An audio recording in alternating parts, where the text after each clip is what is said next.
একটা সময় একেবারে ২ বছর বাচ্চা থেকে একদম বড় বাচ্চাদের পর্যন্ত চুল কেটেছি প্রচুর পরিমাণ। আগের তুলনায় এখন একটু চুলটা কম কাটি, তার কারণ হচ্ছে ছোট বাবুরা যখন বিরক্ত করে তাদের চুলটা কিন্তু ভালো মতো ফিনিশিং করা যায় না, কাটা যায় না। তো সেটা মাথায় রেখেই কিন্তু এখন ছোট বাবুদের একেবারে যারা ছোট পিচ্চি তাদের চুলটা কাটি না, আর যারা ওদের মতো একটু বড় তাদের চুলটা অবশ্যই কেটে দেই। আসসালামু আলাইকুম এভরিওয়ান, কি অবস্থা সবার, কেমন আছেন? আশা করি সবাই ভালো আছেন। আমার আরও একটি নতুন ব্লগে সবাইকে ওয়েলকাম। চুল কাটার আগে প্রথমে আমরা একটা এপ্রন পরিয়ে দিই বাচ্চাকে, যেন তার গায়ে কোনো চুল না পড়ে। তারপর আমরা চুলটাকে ভালো মতো আঁচড়ে নিই।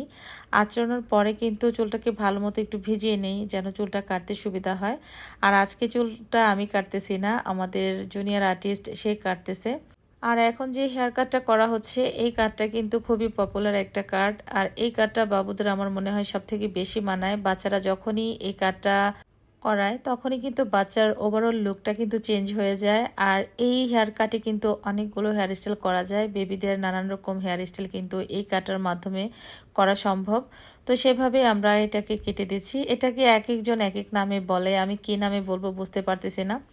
কিছুটা যদি আমরা বলি বব স্টাইলে চুলটা আমরা কাটি, সামনের ফ্রন্ট সাইডটা আমরা কেটে দিব, আর পেছনটা কিছুটা বব স্টাইলে আমরা এটা কাটবো। তো যদিও এটা ফুল বব হবে না। আর এই কাটটা দিলে হয় কি, বাচ্চারা স্কুলে যখন যায় তারা সামনে ঝুঁটি করে যেতে পারে, ক্লিপ করে যেতে পারে। যেভাবে হেয়ার স্টাইলটা করে না কেন তাকে সবভাবেই কিন্তু এটা মানিয়ে যায়। চুলটা কাটার আগে আমরা মিডল পয়েন্টে সিঁথি করে নিয়েছি, তারপর চুলটা দুটো ভাগে ভাগ করে নিয়েছি হরিজন্টাল ভাবে। তারপর চুলটাকে নিচের অংশটা আগে কেটে নিয়েছি, তারপর এখন উপরের অংশটা আমরা কেটে নিয়েছি। এটা ফিনিশিং টাচ আপটা দিয়ে দিচ্ছি। তো বাচ্চার চুল আসলে যত সুন্দর করে কাটা যায় অতই কিন্তু বাচ্চার পুরো ফেস লুকটা কিন্তু চেঞ্জ হয়ে যায়। আর এই যে এখন আমরা ফ্রন্ট সাইডটাও একটু কেটে দিচ্ছি, যেহেতু এখনও ছোট মানুষ, স্কুলে যাবে, সামনে চুলটা তেমন একটা গোছাতে পারবে না, তো সেজন্য এটা চিন্তা করেই কিন্তু আমরা এই যে তার চুলটা পুরো কেটে দিয়েছি। আর লাস্ট মুহূর্তে এই যে দেখেন কাটার পরে ওকে বলতেছিলাম মাথাটা ভালো করে ঝাঁকাও। এটার উদ্দেশ্য হচ্ছে যদি ভেতরে কোনো চুল থাকেও সেটা বের হয়ে যাবে।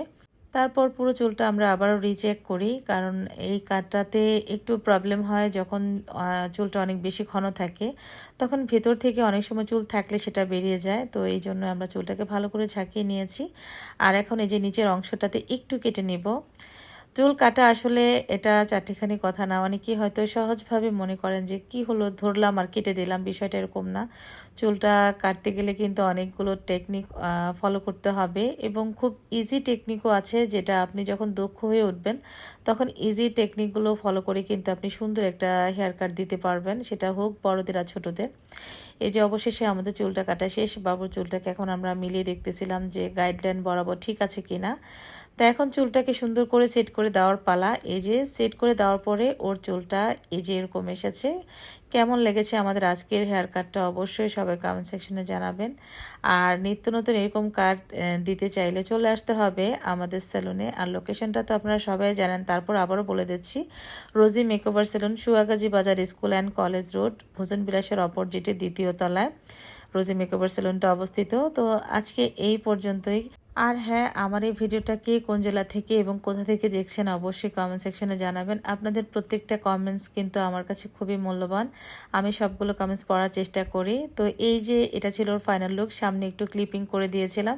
আর এই হেয়ার কাটটা করলে কিন্তু বাচ্চাদের অনেকগুলো হেয়ার স্টাইল করা যায়। তো দেখা হচ্ছে নেক্সট অন্য ভিডিওতে। আল্লাহ হাফিজ।